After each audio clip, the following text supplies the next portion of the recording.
আমি এখন ফুলকপি নিয়েছি, কিছু কেটে রেখেছি এবং ধুয়েও রেখেছি। আলু কেটে রেখেছি, কিছু সরিষার তেল, হলুদের গুঁড়ো, মরিচের গুঁড়ো, ধনিয়ার গুঁড়ো, ধনিয়া পাতা এবং কিছু লবণ। আমি এখন চুলা অন করব।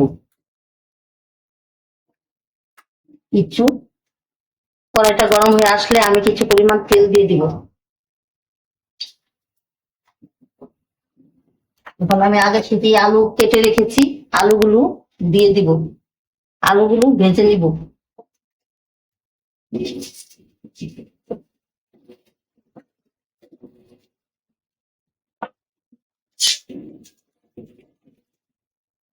একটু লবণ দিয়ে দিবে। আলু নাড়াচাড়া করে আমি ভেজে নিব। বুঝতেই পারবেন আপনারা, আলুগুলো ভাজা হলে লাল হয়ে আসবে।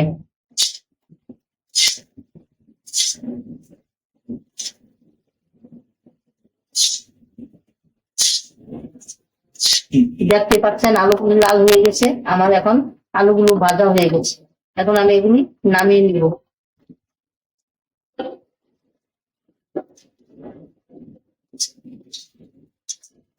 দিব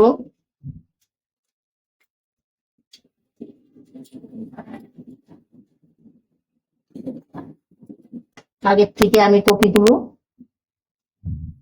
ধুয়ে রেখেছি এবং কেটে রেখেছি, এগুলো আমি দিয়ে দিব।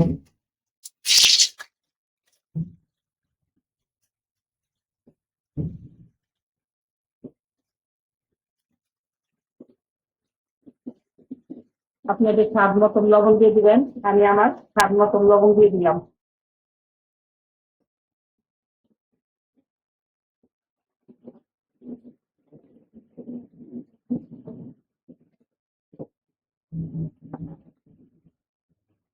নাড়াচাড়া করে দিতে পারবো।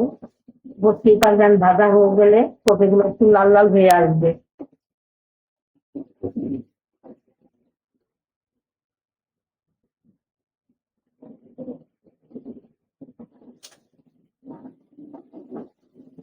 আমার কপিগুলি দেখতেই পাচ্ছেন লাল হয়ে গেছে, এখন আমি এটাকে নামিয়ে নিব।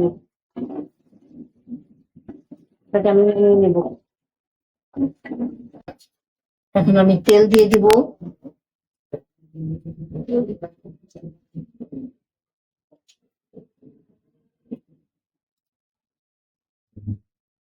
আমি হলুদের গুঁড়ো নিয়েছি, এখন আমি এটার মধ্যে জল দিয়ে দিব। দেখতেই পাচ্ছেন মরিচের গুঁড়ো নিব,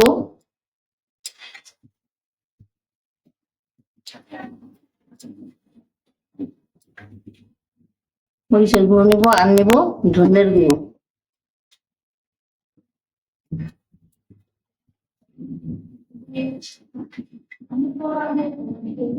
নিব ধনের গুঁড়ো। তখন এটা আমি ভালোভাবে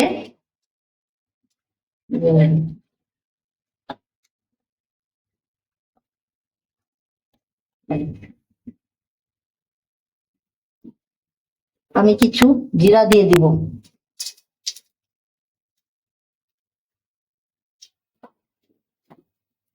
জিরাটা একটু নাড়াচাড়া করে দিব।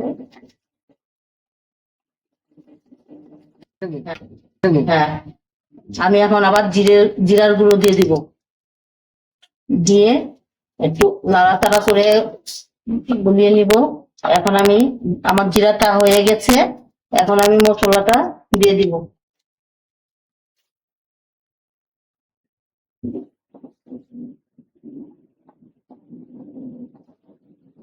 আমি রাঁধুনি ধনিয়ার গুঁড়ো, জিরার গুঁড়ো, মরিচের গুঁড়ো, হলুদের গুঁড়ো এগুলো ব্যবহার করি। আমি এখন আগের থেকে ভেজে রাখা কপিগুলো দিয়ে দিব।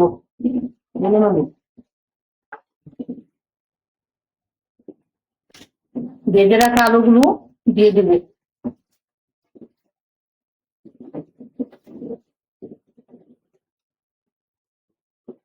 এখন আমি ভালো করে কষিয়ে নেব।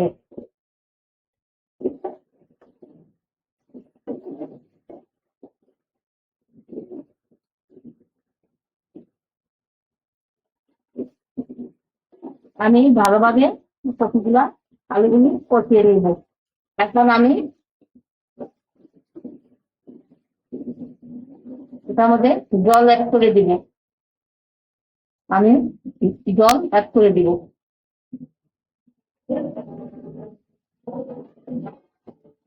কিছু পরিমাণ লবণ দিয়ে দিব।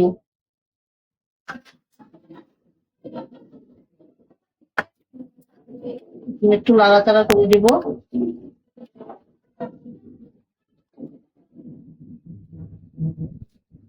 টকবগি চলে এসেছে, আমি এখন নাড়াচাড়া করে দিব। নাড়াচাড়া করে দিব। পাকা গৃহিণী চ্যানেলের রেসিপি যদি ভালো লেগে থাকে তাহলে লাইক করে কমেন্ট করে আপনার মতামত জানান এবং সাবস্ক্রাইব করুন। আপনার বাসায় ট্রাই করবেন, ট্রাই করে দেখবেন। আপনাদের যদি নতুন নতুন ভিডিও পেতে চান সাবস্ক্রাইব করবেন। রান্নার আর কোনো যদি রেসিপি ভালো লেগে থাকে আমাকে কমেন্টে জানাবেন। লাড়াচাড়া করতে হবে, লাড়াচাড়া না করলে বিচ্ছিরি হবে না। আমি এখন একটু সময় নিয়ে এগুলোকে সিদ্ধ হতে দিব। আমি একটু নাড়াচাড়া করে দিব। এখন আমি ধনেপাতা দিয়ে দিব। ধনেপাতা দিয়ে আমি আমার রান্না হয়ে গেছে, আমি চুলাটা অফ করে দিব। আপনারা সবাই ভালো থাকবেন। ধন্যবাদ আপনাদের।